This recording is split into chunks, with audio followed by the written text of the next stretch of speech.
preferred suppliers on this list. There are others, and we certainly can work with you. If you'll come to us as the admin team when you have a question about meeting someone's needs or where to go to find a certain adventure for your clients. As you can see here, I'll be covering adventures by Disney from when we toured Italy, African travel, and Lindblad Expeditions, National Geographic. Macy will follow with G-Adventures at Iceland, Costa Rica, memorable Costa Rica, and Patty with Lindblad Expeditions with National Geographic in the Antarctica. So one of the things, does somebody have a question? Okay. Shar, you have feedback.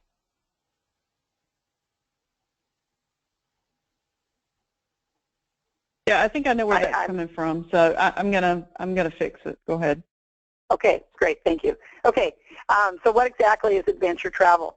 That was one of the biggest things that we've learned with these itineraries that we have been on is, even with all these years in the business, it's really evolved and changed for what is occurring during these trips with your clients. Your clients are going to be doing more than just observing like they do on a normal tour or perhaps visit to a destination or on a cruise. They're going to be seeing travel through the eyes of learning about the destination, really exploring and experiencing nature and their culture. They're going to be immersed into the destination with these suppliers that we're talking about. We wanted to give you a few facts about adventure travel. There's higher than average per day spending, 500 to, that should be 1,000 per day, not 100, and that does not include their airfare. And the reason being is that it is very inclusive of their activities. And so we're used to selling a product to someone and then selling their excursions on top of that. These products come with the excursions as part of the package. And they're not just your normal, you know, $150 to $250 excursion that they're going to go on. These are super high quality, immersive activities and exploring of the destination with specialists that are amazing. In the case of National Geographic, who provides all of the guiding with Lindblad, they are they have many naturalists on board that are of the quality that you see on TV with National Geographic or in their magazines. That's the type of experience these clients are going to get. So they don't pay for it by the piece. They pay for it in the ticket price to go per day. Some of the products, for example, with Lindblad, they might be 1,000 a day right now, but they are working on targeting some that's more at 700 per day for some millennial products. Although millennials, as we do know, do spend quite a bit, and they have some very different activities that they like because of their age range. 50% of these travelers are between the ages of 41 and 60 years old. That is very active people that are in their 40s. They're raising children. They're bringing their children and their parents. And the parents do, these are the averages, they do go above 60, and there's many people on these destinations that are traveling as a family. So they have 3 generations traveling, the grandparents with the parents with the kids. These are products that work really well for families. The clients want some level of customization. They're happy to pay a fee for it. So they want to go to Africa and see it their way. So you need to be working with them and find out what it is that they want customized. So that's a dialogue with them. It's then a dialogue with a supplier and then going back to the clients. So we like to say, what is it that you would like to see?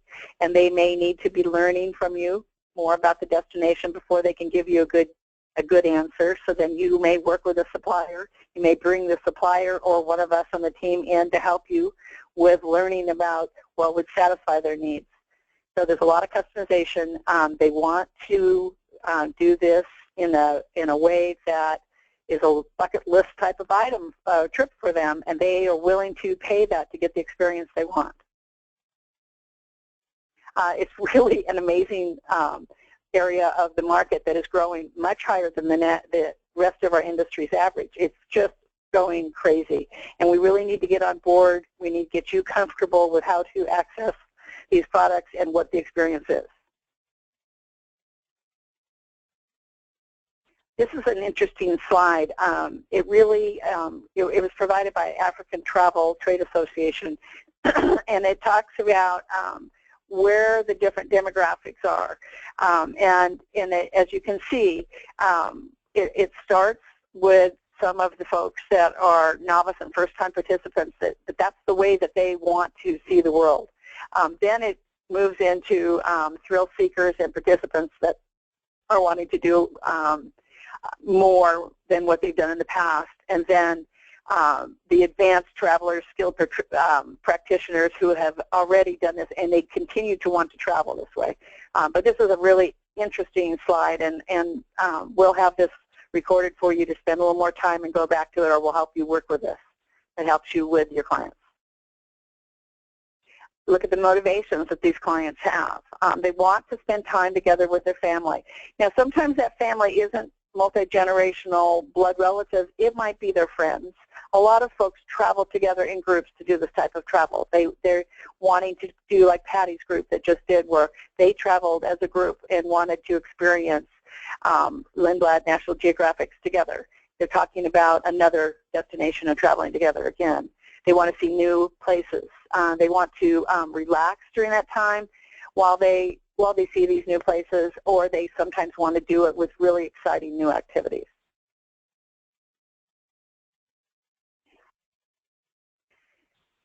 And this is a slide that shows how people in the different categories that they're booking with those of us that can guide them through it, because they know what they want, or they think they know what they want, but they don't know how to get there.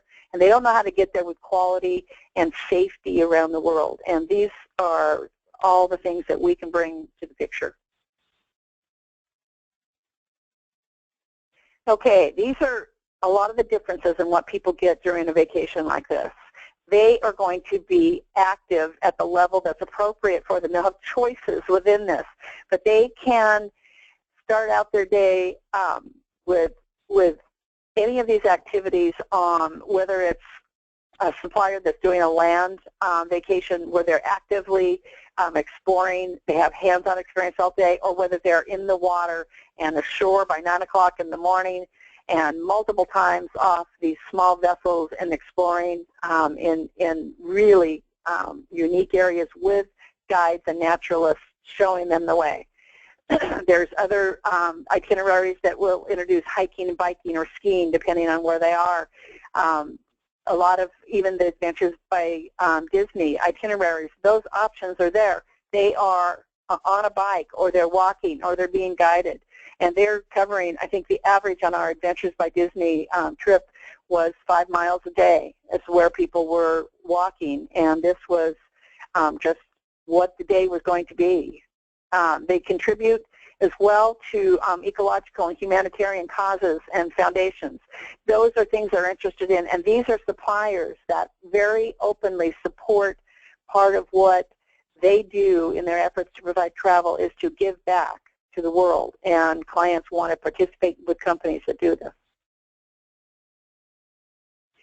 They can participate often and do volunteer work with local projects and interact with people locally, and a lot of them, that is a focus that they want to have during their trip. So we need to qualify our clients and know what it is that they want. So ask them, talk to them about what it is that they want to do on that trip. Don't presume that they want to go on a trip where they just observe things and don't participate. Then you need to find out what it would be physically appropriate activities for what it is that they can do, and then understand that the different activities by the different age levels will be building family rapport and really strengthen the reason for them to pick a supplier. And I'll give you a really quick example. We were just speaking with a family about being on Lindblad National Geographic in the Sea of Cortez. And this picture is a picture of these kids that started out with a stand-up paddleboard, and they soon came ashore and they handed the paddle back to the staff member, and they said, we don't need this anymore, because they had bonded so much in the days of getting together, exploring with their families. They were multi-generational holiday time trip, but they had so much fun getting to know each other that they were going to play King of the Surfboard together, and they just built great memories. And this woman listened to my stories about how these kids participated, how the naturalists let them ask each and every single question they wanted. They went at their pace on the walking tours. They went on their pace to explain how to snorkel.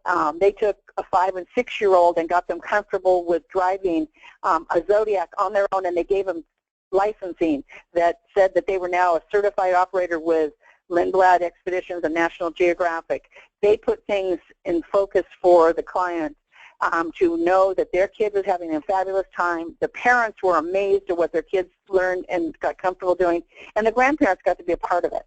So it really builds rapport. Match experiences for what your clients want. This is a picture of Adventures by Disney and a cooking, pasta making class.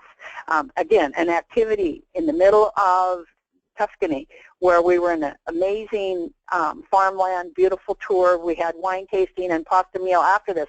But we got to make this, and we had, clients that were very excited about how to participate in this, and this is what we're wanting to hear from your clients. Ask them what they want to be doing, how much activities they want, and then find a supplier that provides that. These trips always bring in like-minded travelers. So that was that last little part of that slide. But I like this little quote from Lindblad National Geographic about how they state what their product gives to a person. I think it really is speaking to the fact that you are hands-on with all 5 senses, and I think Patty will explain that really well in her presentation here about what she learned and what she felt, which is really hard to describe to your clients. But know that it's there, and come to us to help describe that to your clients if you need help, please. So we listed some of our suppliers. The tour companies that are listed here, Adventures by Disney all around the world, African Travel, and other African suppliers like Mikado, Backroads Adventures, which is very active bike riding and hiking, G Adventures, which takes you into fabulous destinations at, and that Macy will be able to share with us a lot of what they are able to provide, and then Kontiki, which is clients under 35 at a pace that they choose. They might not want to be an active adventure type pace. They can choose to have a less active pace, but they do offer as busy as these folks want to be. Cruises, Lindblad National Geographic Expeditions, Uncruise Adventures, Hurtigruten, and in the Galapagos there are many specialty ships and itineraries plus other parts of the world at both the North and South Pole and Greenland and Iceland. There are cruises that go to these places, but these are just kind of a core group we wanted to let you know so that you were aware of who some of the suppliers are.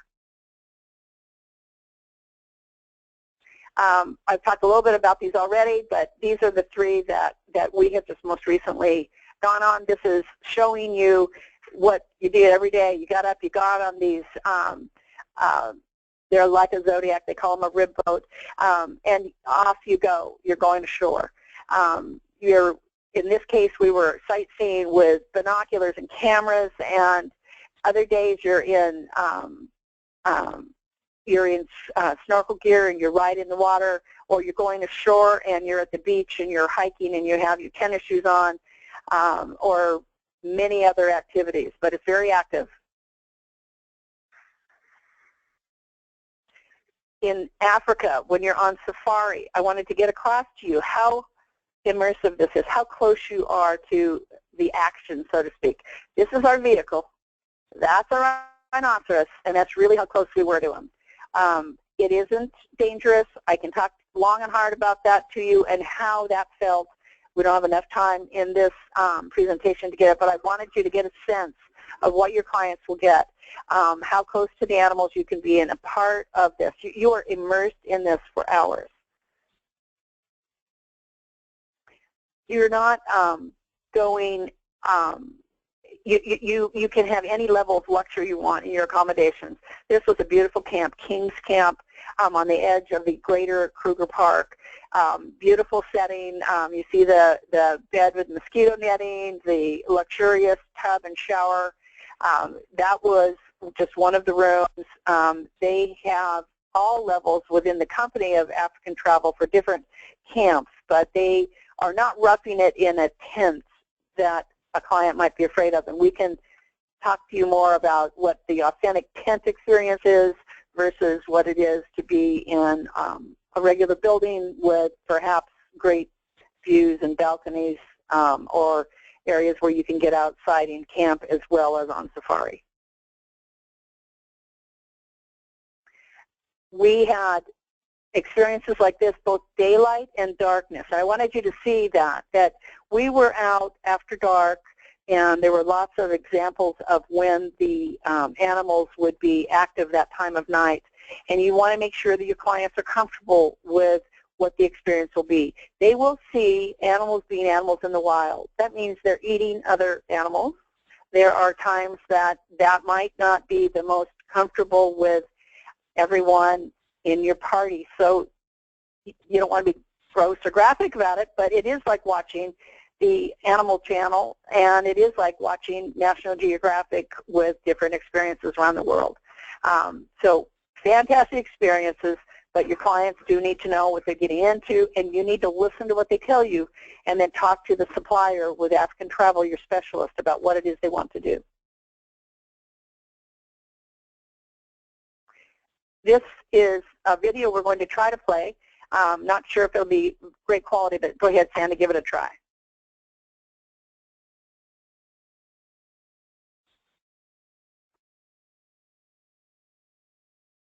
I wanted you to see how close we were here and how comfortable the animals are around us.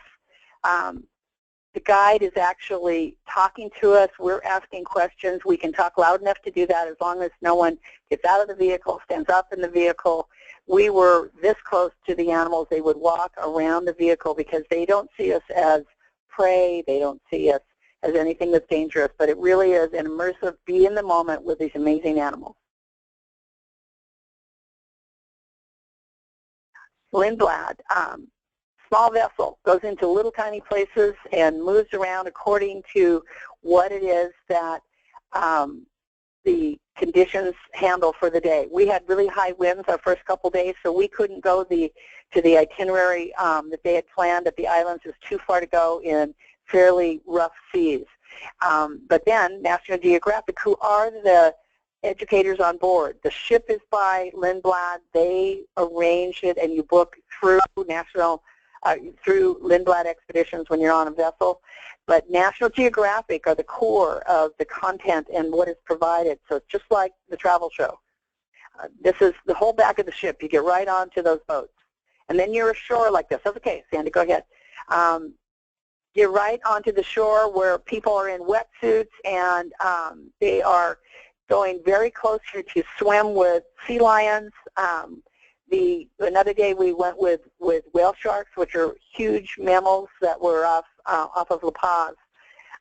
And here's another picture of kids bonding and spending time together, playing and enjoying the fact that they are on a fabulous beach in warm water and learning about all kinds of things as well. But they got to be kids and learn and participate. Every night they had a get-together, a review of the day, sharing pictures that they or their folks might have taken with the star of the photos.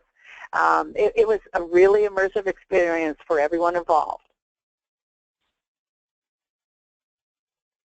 Again, more wildlife, the kids with the board, and the dolphins just roiling out of the water with dozens of them. Adventures by Disney. we hit a heavy pace seeing 3 of the cities in Italy that we had seen before, but we've never seen it this way. We were never so immersed in the storytelling that Adventures by Disney does so well. We were very busy, we were very active, and when people would kind of show up and not have tennis shoes on and have fancy little shoes on for a lady to go for the day, and they'd say, "Are you okay in those shoes? Because we're probably going to walk about 5 to 7 miles today." That client that they'd say that to was not aware of how much of an expedition it would be, and that's what they said to her. This is an adventure trip. So, dress what's comfortable to be able to do these activities. Prepare your clients that that's what they're going to do. We also mask making. We have buildings. Well, that's okay. That was mask making in Venice. It was fabulous. Like, what are we going to do? They loved it. They sat down, they read talking, and they did these great individual pieces that they created. We were in buildings like this one, and it was amazing to be able to see it, but that wasn't, and it was very historical in Florence, and all these different, this information they gave us, and then they took us to other places where they would act out the story and the history, as you can see here, and I think you know the guy on the left, but he's part of the storytelling here, where they're presenting about Marco Polo in Venice. The next slide shows us the building that we're looking at here with the art. They took us up into the attic to show us how amazing this building was for the history of it being put together. So they take you behind the scenes. They also took us to medieval towns where we walked up and down streets that not necessarily everyone know and see and experience in a manner that we did.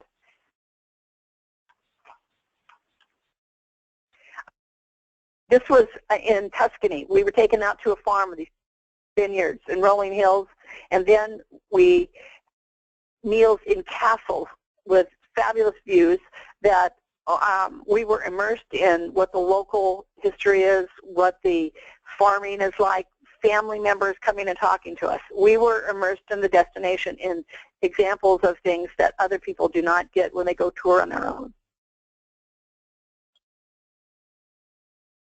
All righty. Well, before we move on to Macy, did anybody have any questions for Star about her experiences? And I think everybody is unmuted.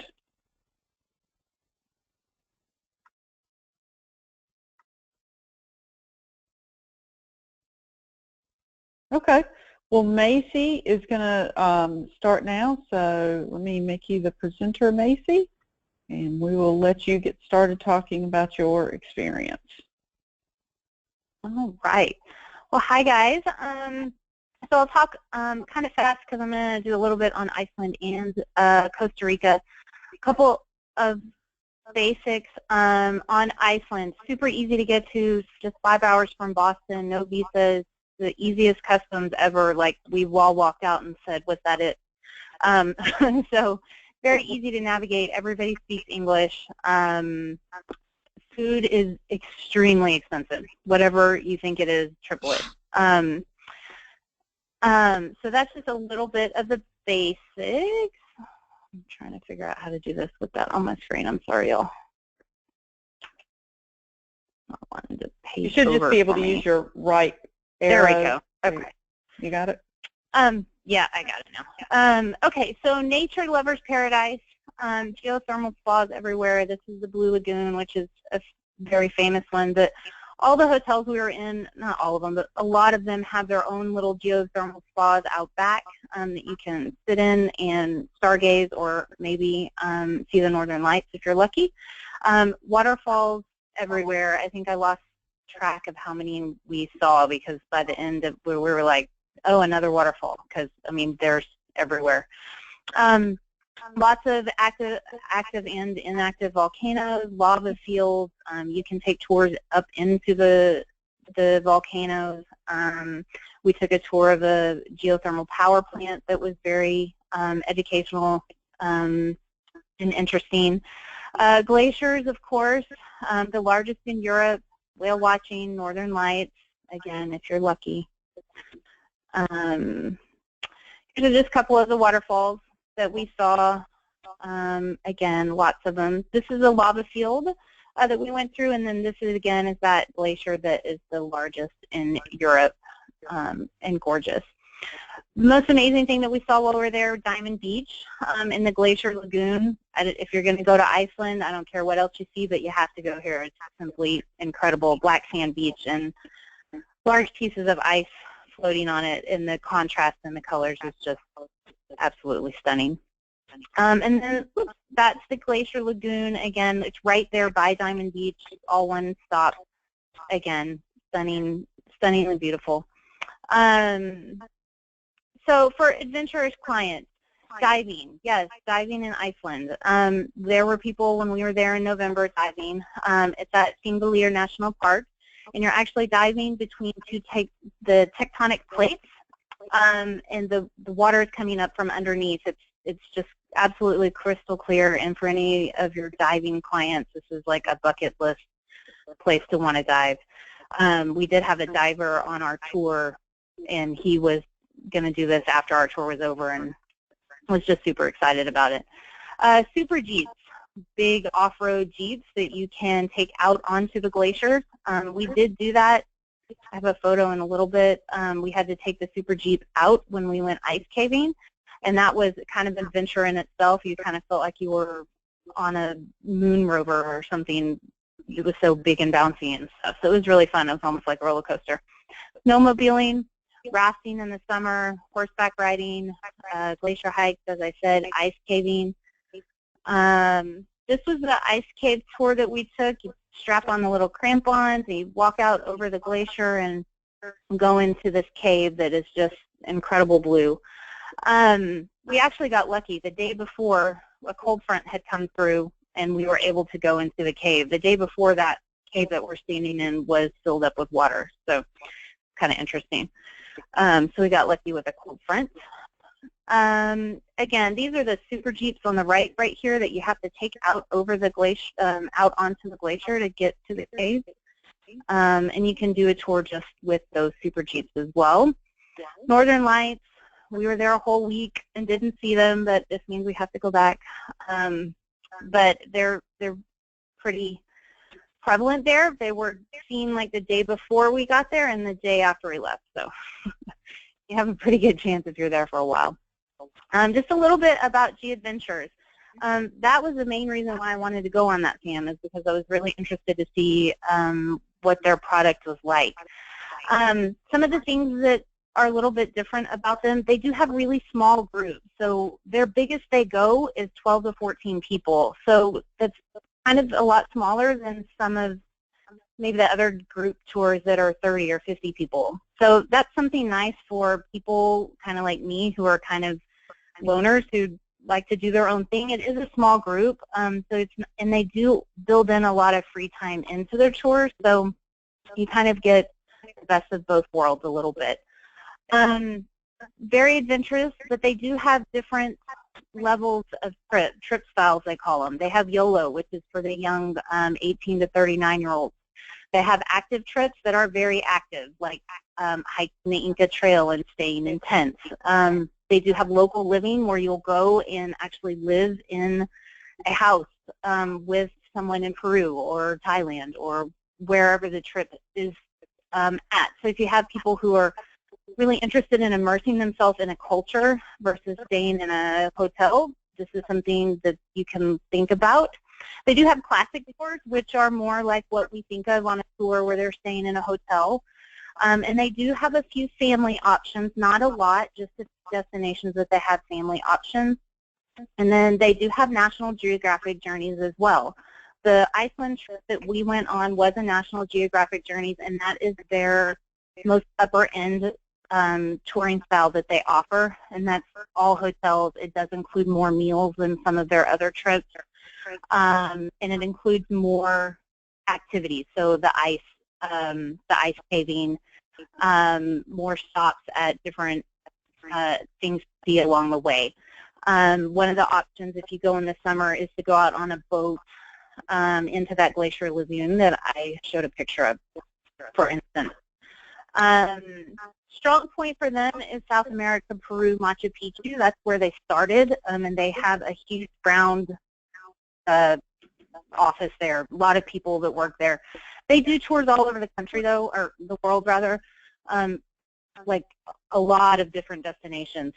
And then the other thing that I really, really thought was interesting and something to keep in mind is you can do a private tour with them with as few as 8 people. So if you've got 2 families that like to travel together that have a few kids, they can do their own private tour with as few as 8 people, which is pretty amazing. And then the other thing that I really like about them is they always have guaranteed departures.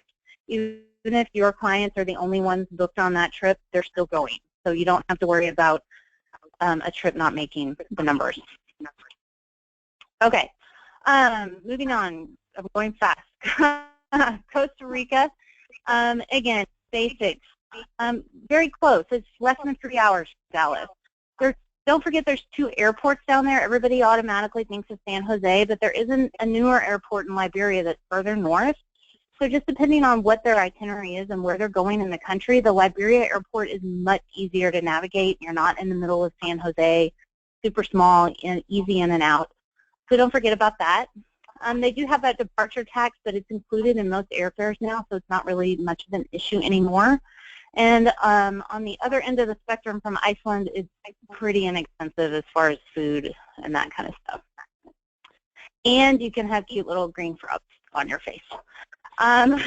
Nature lovers paradise, again. Wildlife is abundant everywhere. Waterfalls, gorgeous rainforest, untouched nature, national parks everywhere, all over the country. So if you have a nature lover, this is an automatic go-to for them. This picture is Tabacón, which is a hotel resort near Arenal, and these are natural hot springs from the volcano. They have an amazing spa there, and that's a great hotel option if you have somebody up in Arenal, because this is included. This is their pool. Just a couple other pictures. Again, waterfalls galore. This one on the right is my husband and my daughter at Nuayaca Falls, which is the waterfalls that we hiked to down near Manuel Antonio. And then the upper picture is the resort we stayed in Manuel Antonio called Tulamar, and this is a hiking trail that's right there on their property, overlooking their beach. Again, just green, lush, gorgeous. For your adventure seekers, again, wildlife everywhere. And kind of the further south you go, the more wildlife you'll see. So Manuel Antonio is a great location near the beach, lots of wildlife. And if they want even more wildlife and even more remote, Corcovado National Park is even further south with even more wildlife, more remote, more eco-lodge type of feel. Zip lines. There's many all over the country in different types. So there's some that are really long and fast. They're up near Arenal, and then there's others that are shorter that kind of go more through the rainforest. So it just, you want to qualify which zip line you're booking them on. You can do waterfall rappelling, which we did do, surfing, hiking, of course, through the rainforest, rafting there. A lot of people don't realize this. It's a huge rafting destination. But be careful when you're sending people, because these are class 3 and 4 and 5 rafting tours. These are big waves. There is one lodge there called Pakiri Lodge that's a huge rafting place, and you actually have to raft to the hotel, stay in the hotel, and they do multi-day rafting trips from that hotel, and the only way to get there is by raft. Kayaking, snorkeling, of course. These are some pictures from, we did a zipline / waterfall rappel tour on this last trip, and that one in the upper left is my son. At one point you have to disconnect and you fall into the water at the bottom. Super fun. So again, lots of adventure, water rappelling down the rocks, ziplining, the whole bit. Wildlife, again, these are all my pictures that I took. Poison dart frogs, iguanas hanging out in the trees, monkeys everywhere. And that red macaw tormented me on my last trip, and I finally got a picture of him. I would get up every morning and go out there because you could hear them. They would wake me up, and I finally got a good picture of him. So wild red macaws, toucans everywhere. Again, wildlife galore. Surfing, beautiful beaches, but not Caribbean beaches. So if you have a client saying, I want the crystal blue Bohemian type water, this is not the place for, this is not that kind of beach. Beautiful beaches, but not the blue water of the Caribbean, just so they know. Again, surfing, that's the National Park Manuel Antonio Beach that looks like it's out of Pirates of the Caribbean. Suppliers miscellaneous. Pleasant Journeys does have Costa Rica. The thing that I would warn against is what I do with clients, I typically use Memorable Costa Rica because they're on the ground, they're in the country, especially for ground transfers and short excursions, daily excursions. They will send you a PDF with all the excursions depending on which area of the country they're in, and you'll get a commission off of any of those, ziplining, surfing, all of that stuff. I don't suggest that most people drive there. I would do ground transfers, although we did rent a car and drove all over everywhere, but that's me, not my clients. I always suggest a split stay inland and on the coast if you can. I get people all the time that call me and say, I want to stay in an all-inclusive on the beach. And you can do that, but most of the all-inclusives in Costa Rica are in the far north of the country, which is kind of dry forest. So if they want rainforest and what they think of Costa Rica is not at those all-inclusive resorts in general. So I always say, why don't you stay a little bit inland at R&All, and then you can go out to the beach to the all-inclusive. Weston Playa Conchal is a good all-inclusive that's not too far north like some of those others. And that's it. That was super fast. I'm trying to hurry for y'all. So. That was super fast. Thank you, Macy. That was wonderful. You're welcome. Thank you. And does anybody on the call have any questions for Macy? I do. Macy, if you had clients that were not really looking for all of the adventure parts of it, can you send them there and they can do a little bit more laid back of a vacation and not do all of the adventures if they're not quite that active? Sure, yeah. Good I mean, question. there's absolutely places they can stay and not have to do all of those crazy swing upside down things that I like. So yeah, there's definitely places to stay in.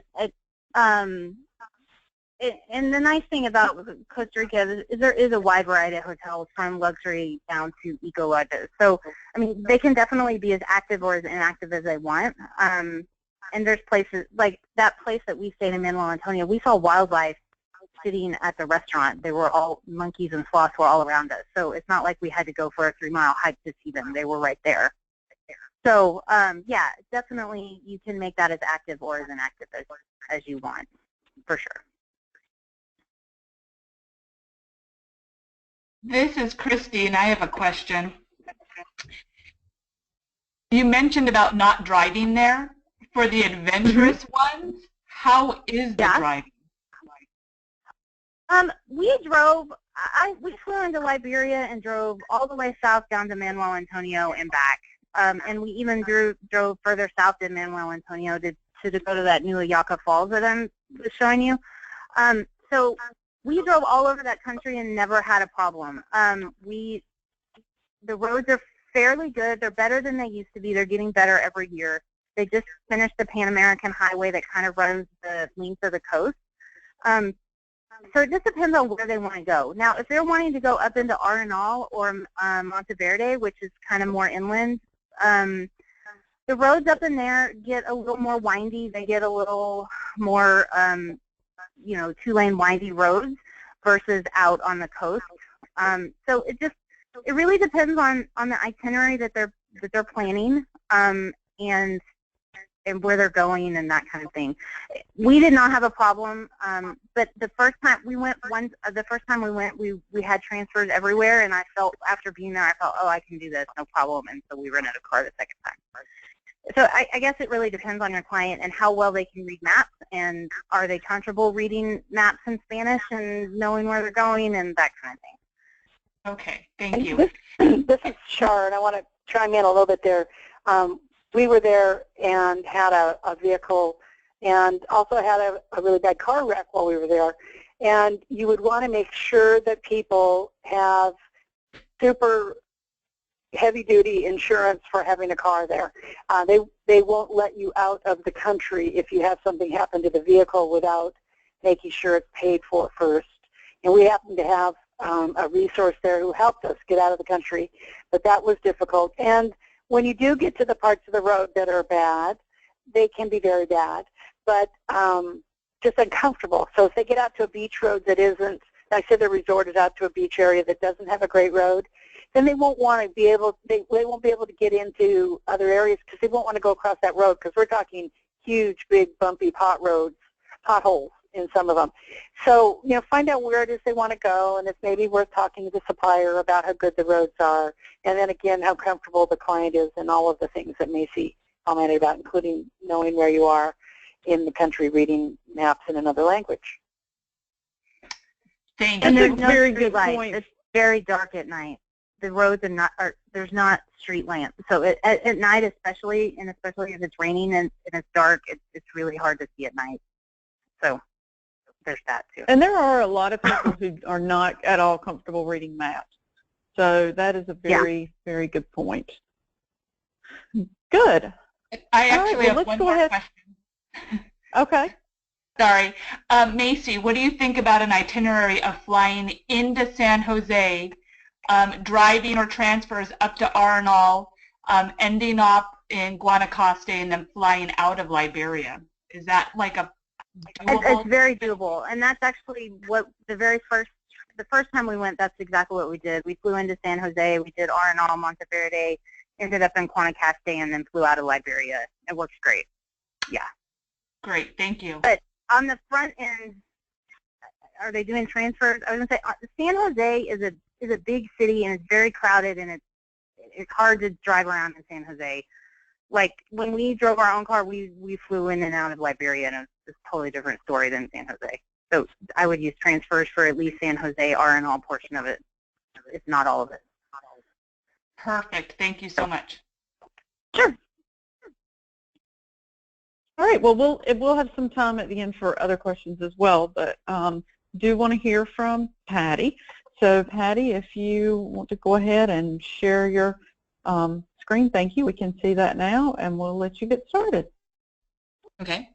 I got back about 2 weeks ago from Antarctica, and I was on Lindblad Expeditions, and Antarctica was truly amazing. It was an all-immersive trip that you were always in awe. You were always afraid of going to sleep because you didn't want to miss out. You were always afraid of staying in your room because you didn't want to miss something. It's the southernmost continent. The North Pole is there. We didn't go into the North Pole. We just stayed on the Antarctic Peninsula. It's an uninhabited, ice-covered mass. It's really isolated, but because of that, it's got a lot of wildlife. There's a lot of penguins and whales and just all kinds of birds and wildlife. It's the coldest, driest, windiest continent. It's actually a desert. They only get about 8 inches of rain a year, and it also has the highest elevation. So the weather there is extremely variable. We were very lucky. It was extremely warm, but we've been told that it's been extremely cold. So it's kind of hit or miss, just like us anywhere. I guess the big question everybody asked me before I went is, why would you want to go to Antarctica? What's there? Why would you go?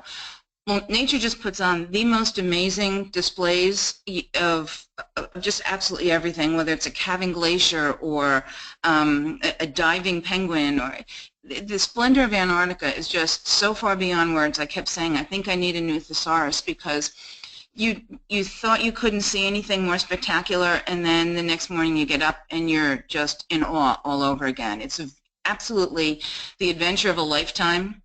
I don't know whether I would ever go again, simply because we had such amazing weather and such luck seeing all of the species that live in Antarctica that I'd be afraid if I went again it couldn't possibly be as great as this one was.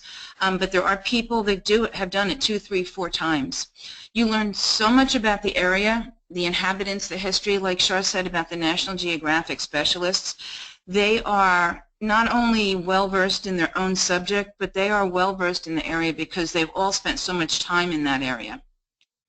The officers, the crews, the naturalists, everybody on board the Lindblad ships, you just know they love their job. You know, sometimes when you're on a cruise ship, you know they're being really nice to you, and you know that they're treating you wonderfully and that everything is absolutely tremendous, but you don't get that sense that they are so passionate about their job.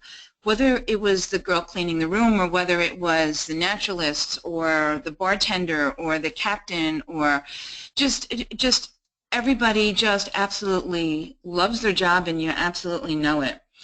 It was such an exhilarating adventure. You know, a lot of people said to me before you went, so you're going to get in a boat and ride around and look at ice? That doesn't sound like it's going to be that great, but it was just the expanse, the grandeur, it's just the most awe-inspiring trip I've ever taken. Of all the places I've traveled in the world, this was absolutely the most incredible. There's so many species of wildlife, and there are no two ice formations that are the same. I never knew there were so many colors of blue. Every iceberg, even sitting next to each other with the same light, are just so many different colors of blue. And as the light changes and the sun either gets covered by the clouds or rises or sets or whatever, as the light changes, the same exact landscape can look different in an hour. It's just a multitude of like ever-changing landscapes. One of the other things that I didn't think of before I went is the number of explorers that have been there.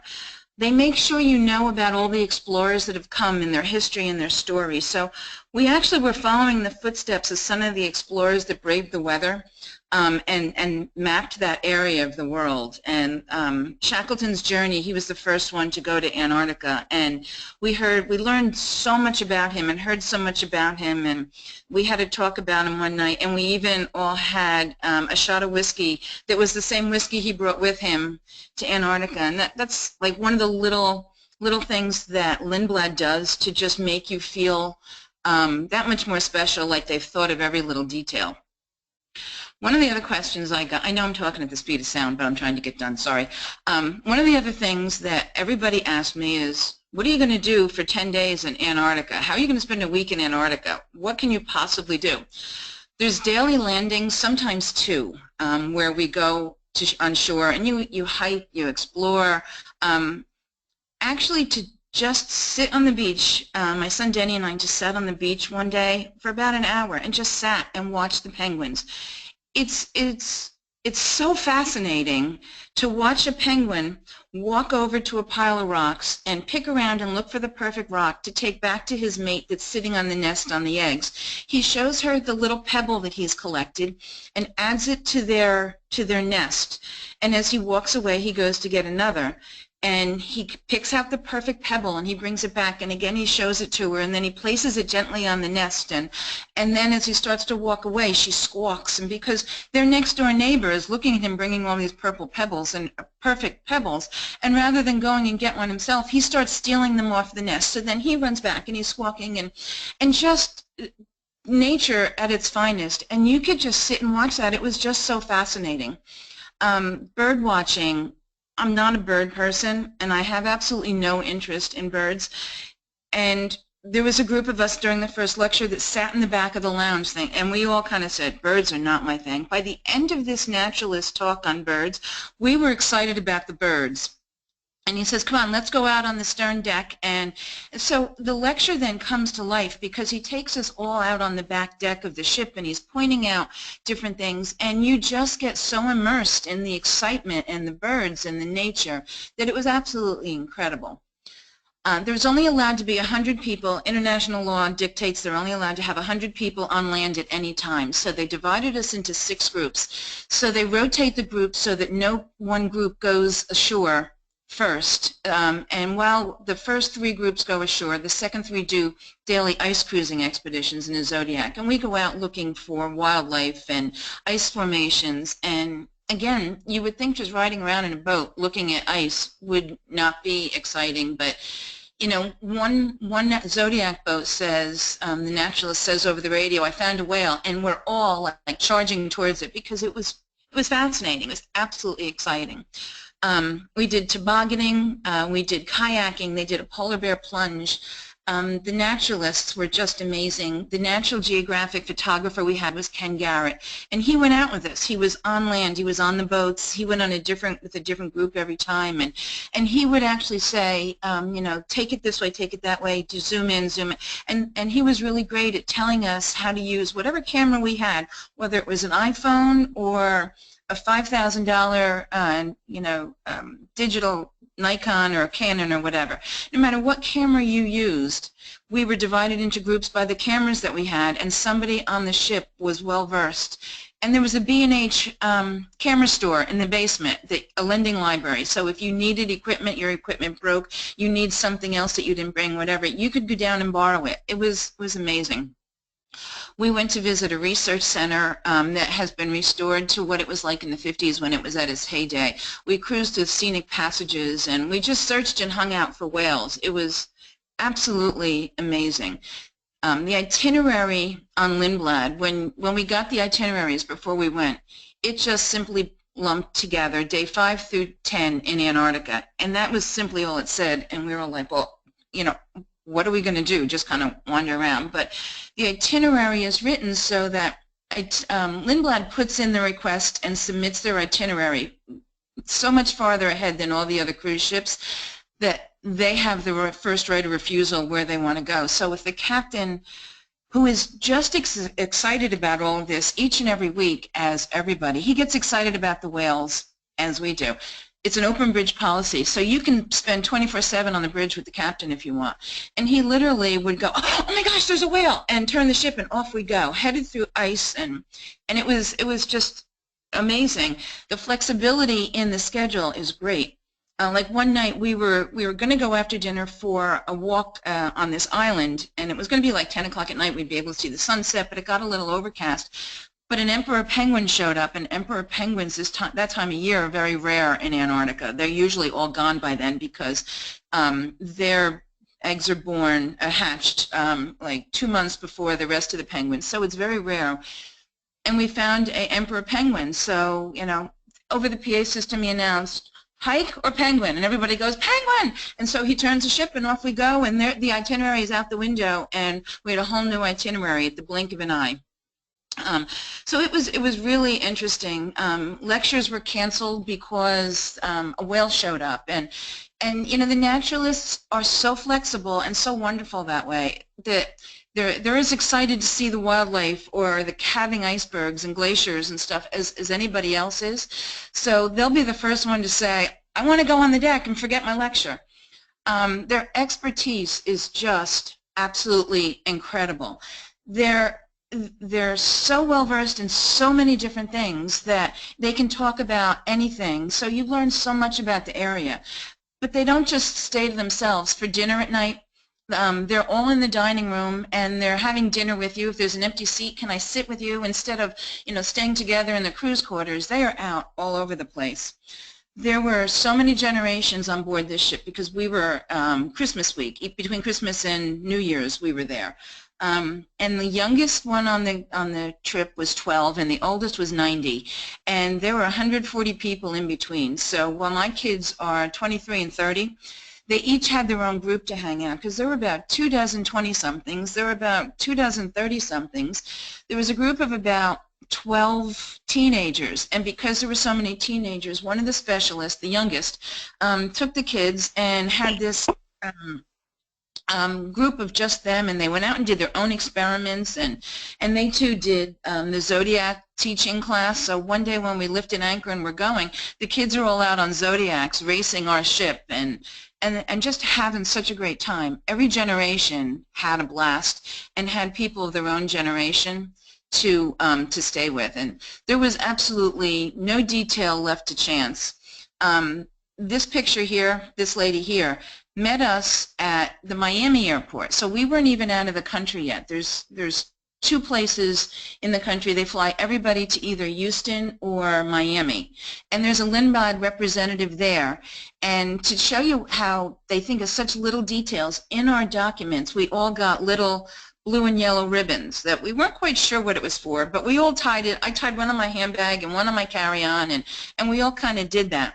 And here comes this lady here with her little, I didn't see her sign because it was down, her clipboard was down next to her, but I saw the ribbon. You can see behind her head here a little bit that there's a ribbon on her ponytail. And she walked by and I'm like, oh, you must be with Lindblad, because she had the ribbon. And then she saw all of our ribbons on our handbags and she's like, yes. And she had a listing of everybody that is going on our particular cruise and checked us in. And we had one of our members get sick, so I had canceled her that particular morning, and she already had it on her sheet that one of my travelers was canceled. So absolutely no detail is left to chance. One day when it was a little colder than the next, the second picture here with the Viking, that's our hotel manager. And it was a little chilly and it was a little windier. It was still bright and sunny, but it was windier. We were all bundled up. And our boat driver says to us, boy, it's a little chilly today. I could go for a cup of hot chocolate. And we're like, yeah. And at that point, we hadn't learned don't joke with food on Lindblad. And our driver says to us, boy, I wish I could find a hot chocolate stand somewhere. And now we're hysterical. We zip around the corner in this iceberg, and here is this hot chocolate Zodiac boat. We pulled up next to him, tied off onto him, and in this carafe here is hot chocolate, and he had about a dozen bottles of liqueur, so you could have a shot of your favorite liqueur in it. We took our hot chocolate and off we went, zipping through the icebergs. On New Year's Day, we're zipping through icebergs, and the captain's having a blast bouncing off all these icebergs. He pulls into this massive, huge sheet of ice and stops, and we're all thinking, oh my gosh, how do you get a tow truck out here? He'll never get out of this iceberg. And we're just sitting there for a few minutes and we smell a barbecue. There's not ground around us or land around us for miles, and we smell a barbecue. And then the captain announces, I thought this was a good place to park. How about if you meet me on the stern deck for a barbecue? And here we are. The chef is cooking brats on the grill and serving them, and there's coolers of beer and wine and soda for us to, the small details. Cruising through the Lamar Channel was a gorgeous afternoon one day. This picture down here, hotel manager announces, anybody want some rose hips tea? And everybody's kind of like unsure of, but we knew at that point, don't joke with the food. And he says, oh, and by the way, everybody gets a shot of cognac in it. Well, it was quite a bit more than a shot, but we had just an amazing, amazing time. New Year's Eve, this is New Year's Eve. Again, no detail left unthought of. This is the youngest child and the oldest on the ship, and at the stroke of midnight, the two of them with the captain rang in the new year on this bell. It was absolutely the most amazing. We did a polar bear plunge, and again, the naturalists they all jump in and get involved. These two guys here are a naturalist. This is my son's girlfriend jumping in the water. The water temperature was 32 degrees, but as they came out of the water and went back into the ship, there's a mudroom where we all kept all of our stuff, and as we walked back in the ship, each plunger was handed a towel. When they dried off, the towel went into a bin, and the next person handed them a heated bathrobe where they, could warm up, and then they moved to the next station where they were given a shot of vodka to warm up, and then the next waiter gave them some kind of protein shake with blueberries and yogurt and stuff in it with antioxidants so nobody would get sick, and quesadillas, hot quesadillas, and something to eat so that once they got back in the ship they could warm up quickly. We went tobogganing, I guess they'd call it. This is my other son sliding down the hill. This was a huge, huge, massive hill, and the kids used their jackets because it was so warm that day that one of the women was laying in a t-shirt and shorts. And they slid down the hill on their jacket, and we went kayaking and just hung out in the snow. You could sit on a rock and you can see how close the penguins, they come to you. Like Shar said, they're really not afraid of people. They're not afraid of the boats. They walk right up to us. It was just an incredible trip. The thing I would suggest if you're going to have a client do this is to try and encourage them to do Lindblad, simply because it was an immersive experience. While sitting in the airport to come home, we talked to a woman that had been on Celebrity doing the same trip the same week, and they were so disappointed. They hated it. It was a waste of money. She said that the ship was nice, but in Antarctica and we didn't get off the ship. So it was very expensive. It was $16,000 a person, double occupancy. But I have to tell you, it was so well worth it. We all said it was just amazing. Sounds like an amazing trip. Oh my gosh, I've been to a lot of the country. That was my final continent. I've never been on a trip like this before in my life. I was just so excited and it's just so in awe. That's awesome. Anybody have any questions for Patty? Because I know we're getting short on time as we enjoy her gorgeous pictures. So then the next question then becomes, you come back from an amazing trip like this, like Char's been on, Macy's been on, Patty's been on. How do you communicate this to your clients and get the word out that this is something that you can assist people with, educate them about not only what you can do, but so that they do end up doing the right kind of a trip and not as the people Patty talked to at the airport, end up on something where they come home disappointed, or as Macy mentioned in her presentation, where they end up just going to an all-inclusive and miss a lot of the country. So that's one thing that we want to talk about. And Char, I know you have some thoughts about that as well. Yes, I do. And I think both Macy and Patty do a great job of this, and I think all of you have different ways of communicating it.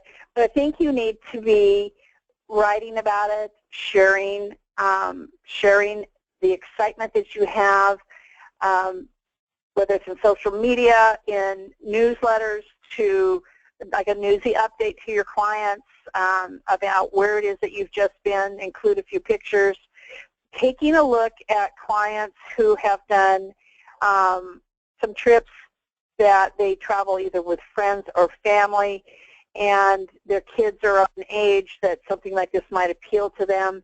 These are clients that if they're spending around $5,000 on a normal trip, then they should be looking at some of these type of trips. And that difference in price point is probably what they're paying out of their pocket during the trip or when they get off of a ship or for daily expenses as they travel along. So don't let it be only about the price. Be talking about the experience and what it is that people are wanting to get. Like I talked about this woman being so excited about what I talked about, the interaction of the families on board.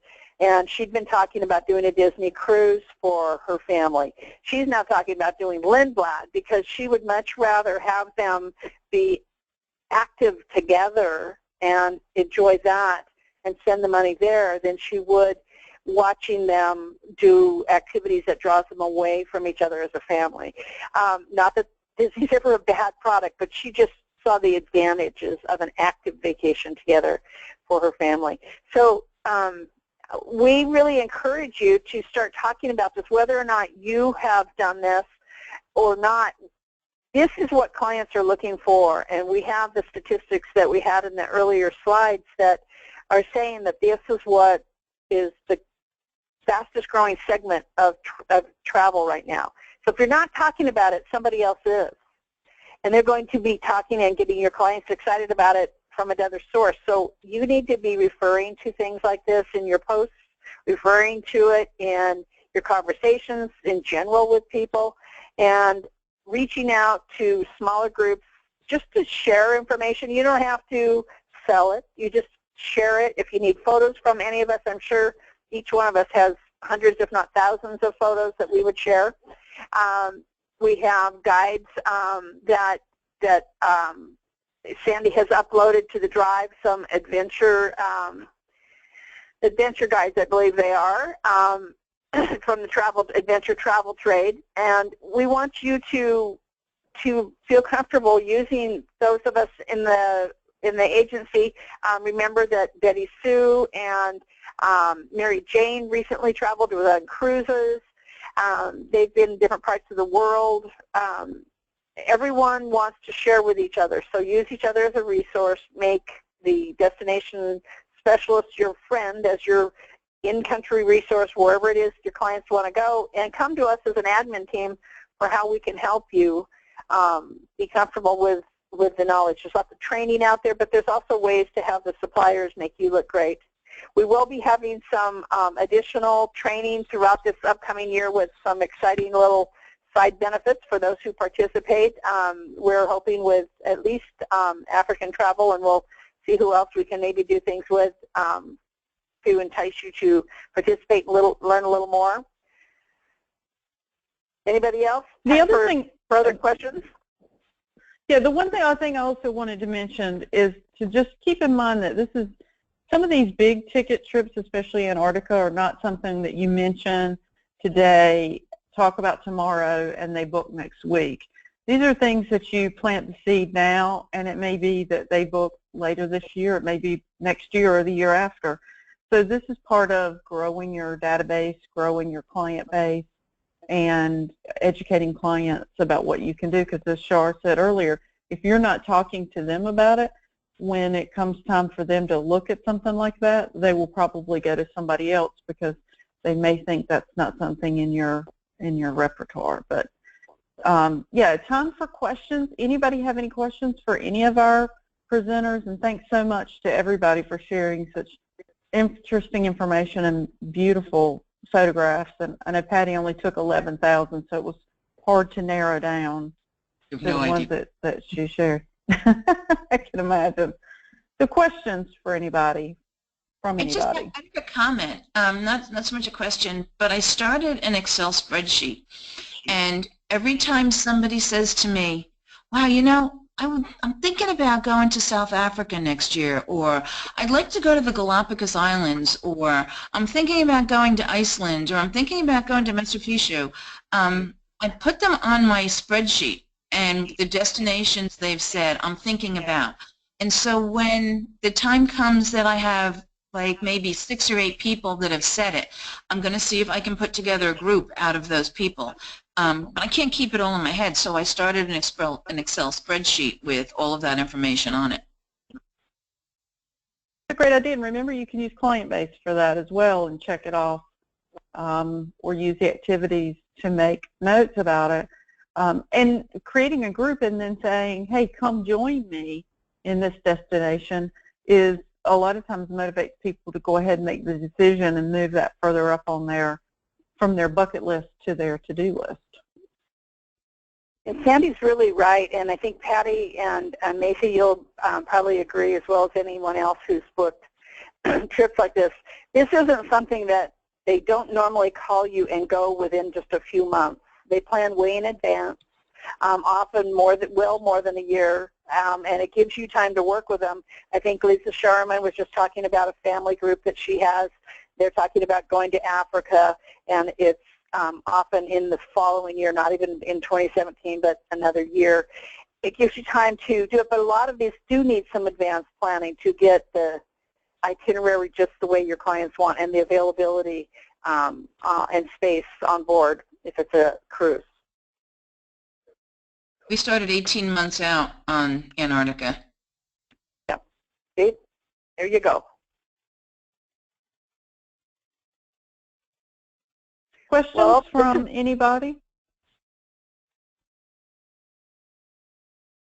I hope it's been helpful to everyone to maybe identify the difference in the activities of what these trips are like. I mean, look at the pictures of what Macy had on her feet. Look at her jackets and her clothing that she was wearing. Look at where Patty was in the ice, where they had their jackets that were provided by the supplier. Look at the pictures in the Baja where the kids were on the beach morning to night or in a wetsuit. These are very active, whether you're in the countryside in Italy and you're out at a farm and walking through vineyards, or you're doing any of these others. These are really active trips, and so I don't think we convey that to clients well enough. So keep that in mind when you talk to them, or if you just hear one of your clients talking or see them on Facebook with really active things they do with their families, if they're posting it, make notes of it. Like Patty says, make a note of it. Put it in your notes in client base or however you keep track of that. That's an active family, and start talking to them about some active adventures. And there's lots of suppliers and lots of different types. Excellent. Well, we will be posting this in the webinar folder on the Google Drive, and I also downloaded some free reports and information from the Adventure Travel Trade Association that I'll put up there as well, that you may find interesting. That's where some of the demographic information came from. So thank you all very much for joining us, and thanks very much to everybody for sharing their experiences. Hope everybody has a great day. Thanks, Sandy. Thank you. Bye. Thanks, everyone. Bye.